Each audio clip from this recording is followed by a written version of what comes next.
if you looked at the Memphis roster a few years ago, like if they were in a different era, 10 years ago, before NIL and everything else, you would say new coach, one returning starter. This team is going nowhere fast. You can write off the season if you're a Tigers fan. All of the prognosticators out of there, all the preseason magazines would have said, hey, it's probably going to be a long year for the Tigers. But now we're in the NIL era. And I'll tell you what, I don't think things are as bad as what they used to would have been for a team with only one starter back. Guys, we're talking about the Tigers today, talking about Memphis on the You Think You Know Sports podcast. Obviously, you found it, but this podcast is available anywhere really that you can listen to podcasts, Spotify, Amazon, Apple.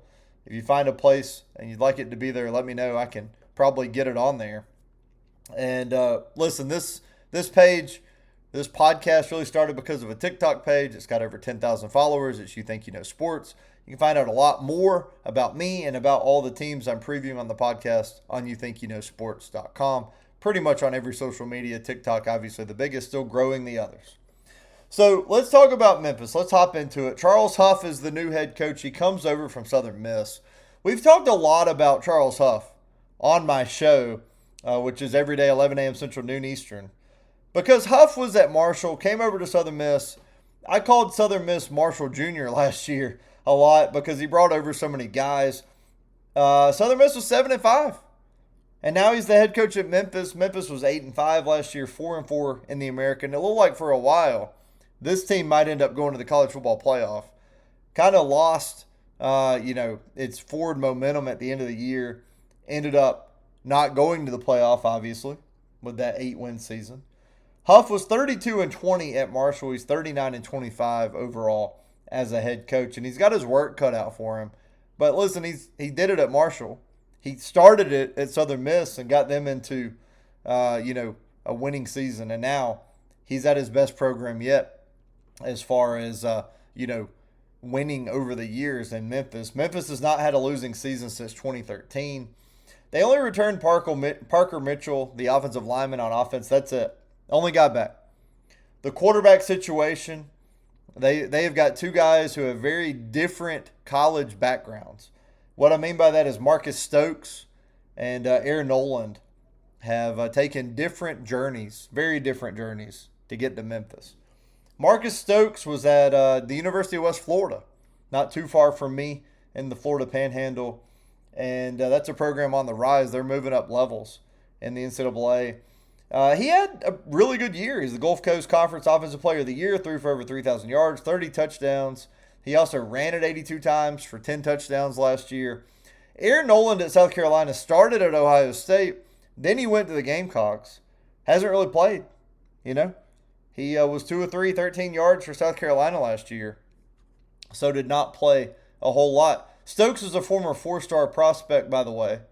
Went to Nice High School, which is where Tim Tebow went to high school, for anybody who remembers Nice. Look, this is a coach in Huff that players want to play for. He's brought in guys from Marshall to Southern Miss. Now he's doing it again. Eagles players are coming over to Memphis. That includes Jalen Carter at running back. Their other options in the backfield are Manny Covey, who comes over from Cincinnati, Dellin Hayden from Colorado. None of those guys had over 350 yards rushing last year. So none of those guys have the clout as a Division I difference maker at this moment. Doesn't mean they can't be. Hayden has 34 career games between playing at Ohio State and Colorado, so he has the most experience. But we'll see if Carter or Covey or Hayden end up kind of being the guy, or we have three different running backs here for Memphis this year. Defensively, Mike Montgomery, Ian Foster, Jamon Tapp are all coming over to lead the defense. Montgomery had 105 total tackles last year, but there's a lot of inexperience around him at linebacker. So we'll see if Huff is able to get this defense in place and get it where they need it to be to compete in the American.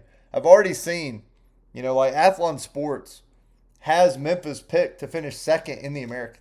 Even with all the inexperience, they're still picked to finish second behind Navy in the American, which I find interesting. We'll find out a lot about this team very quickly, man. Very quickly. Two of their first three are at UNLV, which figures to be either the Mountain West favorite or one of a handful of teams, one or two really, that everybody's going to pick to win the Mountain West. 2 weeks later, they go to Boise State, who's probably the favorite to win the new look Pac-12. And they play both of those teams on the road. I mean, Memphis is going to UNLV and Boise. Those are not short trips for the Tigers. They come back, and they've got Arkansas State in between those games on September 5th. They come back with Tennessee Martin. Then they go to Charlotte. They play UAB, which is always a fun rivalry game. UAB beat Memphis last year in a pretty shocking result. Then they play at Tulane, host East Carolina, host Army, who I think is going to be pretty good. We've already broken down both Army and East Carolina on the podcast. If you missed those episodes, go check them out. Then they go to South Florida and Navy, back-to-back in mid-November, and they finish the year by hosting Temple. So there's a lot of questions on this schedule, too. I don't love the beginning, right? Those are not conference games, so they're ultimately not going to decide whether or not Memphis can win the American. But for national recognition, for really being a contender like Memphis expects to be year in and year out to get to the college football playoff and get a group of 5 spot, that is where those games are very important. I don't think that Memphis is going to be in that situation this year. Just too much new, man. It just feels like this whole roster is new. You know, new head coach who obviously has won pretty big, and I say at kind of the mid-major level, not trying to hate at all on the non-Power 4 schools. I think they are what makes college football great, and I think Memphis can play with anybody in its great years, no doubt about it. But Charles Huff has certainly won and proven he can win at Marshall and Southern Miss. Now he takes on his new challenge, so we'll see what happens in year one. Guys, I appreciate you listening. We continue to make our way through the American. The next team we're going to talk about on the podcast in the American will be Navy, who many are going to say is the favorite going into the season to win the American and maybe even get to a college football playoff spot. Appreciate you listening. Can't wait to fill your ear with Navy in the next podcast. Appreciate you guys.